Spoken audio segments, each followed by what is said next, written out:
A gente acha que sabe o que é trabalho, né? É se esforçar, empurrar, puxar, levantar. Mas e se eu dissesse que, para a física, é totalmente possível ficar completamente exausto sem realizar trabalho nenhum? Pois é, hoje a gente vai desvendar o que trabalho significa de verdade na física e como esse conceito conecta força, movimento e energia de um jeito fascinante. Então, o nosso roteiro é bem direto. Primeiro, vamos para a definição oficial. Depois, a gente vai ver por que o ângulo da força é o grande segredo da história. Aí, vamos dar uma olhada especial na gravidade, conectar trabalho com o conceito de energia e, para fechar, vamos botar tudo isso para funcionar num exemplo prático. Bora lá! Beleza? Vamos direto ao ponto. A nossa intuição grita que empurrar uma coisa pesada é trabalho. Mas a física? A física é bem mais criteriosa. Ela precisa de uma definição que não deixe nenhuma dúvida.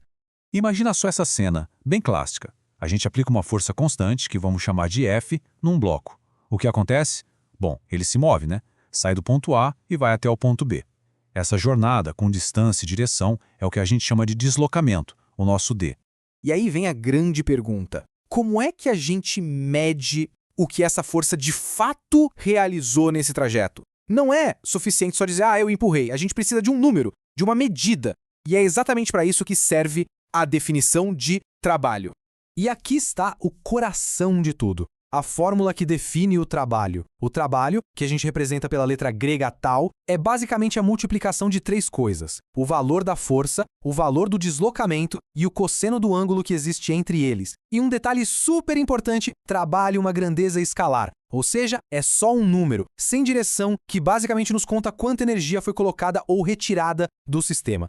E olha, as unidades aqui são bem importantes. A força é medida em newtons e o deslocamento em metros. Quando a gente multiplica um pelo outro, newton vezes metro, surge uma unidade nova, que ganha um nome especial em homenagem a um cientista, o Joule. Pensa no Joule como a moeda oficial da energia.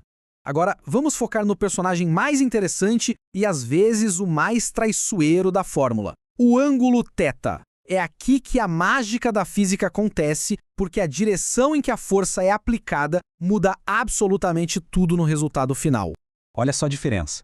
Quando a força aponta exatamente na mesma direção do movimento, o ângulo entre eles é zero, e o cosseno de zero é 1. Isso dá um maior trabalho positivo possível, que a gente chama de trabalho motor. É a força que ajuda o movimento. Agora, se a força for contra um movimento, tipo o atrito, o ângulo é de 180 graus. O cosseno de 180 é menos 1. O resultado, um trabalho negativo ou resistente, que literalmente rouba a energia do movimento. E agora vem a parte que dá um nó na cabeça de muita gente. Se a força for aplicada de forma perpendicular ao movimento, ou seja, formando um ângulo de 90 graus, sabe qual o cosseno de 90? É zero. Isso significa que não importa o quão forte seja a força, se ela estiver a 90 graus do deslocamento, o trabalho dela é nulo, zero. Pensa em carregar uma mala pesada no corredor do aeroporto. A gente faz força para cima, mas anda para frente. Para a física, essa força que segura a mala não realiza trabalho nenhum. Incrível, né? E esse gráfico aqui deixa tudo super claro. Mantendo a mesma força e o mesmo deslocamento, olha como o trabalho vai caindo conforme o ângulo aumenta. Com 0 graus, trabalho máximo, 20 joules. Se a gente inclina a força para 60 graus, o cosseno vira meio, e o trabalho cai para metade, 10 joules. E com 90 graus, como a gente acabou de ver, ele zera completamente. Ok, agora que a gente já pegou a regra geral, vamos aplicar isso a uma força que está agindo na gente o tempo todo. A força da gravidade, mais conhecida como o peso de um corpo. Olha que legal, quando a gente fala especificamente da gravidade, a fórmula fica muito mais simples. O trabalho que a força-peso realiza depende só de três coisinhas: da massa do objeto, da aceleração da gravidade, o g, e o mais importante, da variação de altura vertical, o h. É um atalho muito útil que vem direto daquela fórmula original. Então a lógica é bem simples na verdade. Se um objeto está descendo, a gravidade está ajudando o movimento, certo? Então o trabalho dela é positivo. Agora, se o objeto está subindo, a gente está lutando contra a gravidade. Ela está se opondo ao movimento, e aí o trabalho que ela realiza é negativo. Simples assim. E aqui está uma das características mais fantásticas da gravidade. O trabalho que ela faz para levar um objeto do ponto A até o ponto B não dá a mínima para o caminho que foi feito.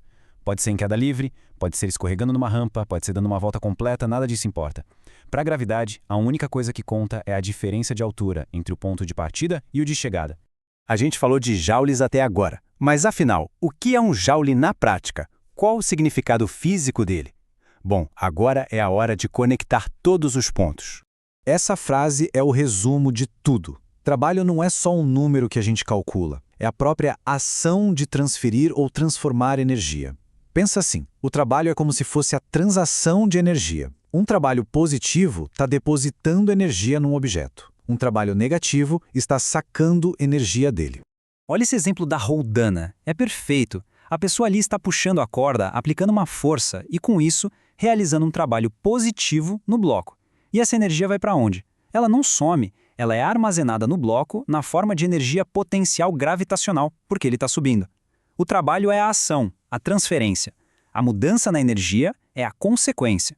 Certo, tá na hora do nosso teste final. Vamos juntar tudo o que a gente aprendeu e analisar um cenário mais realista, com várias forças agindo ao mesmo tempo para calcular o trabalho que cada uma delas faz.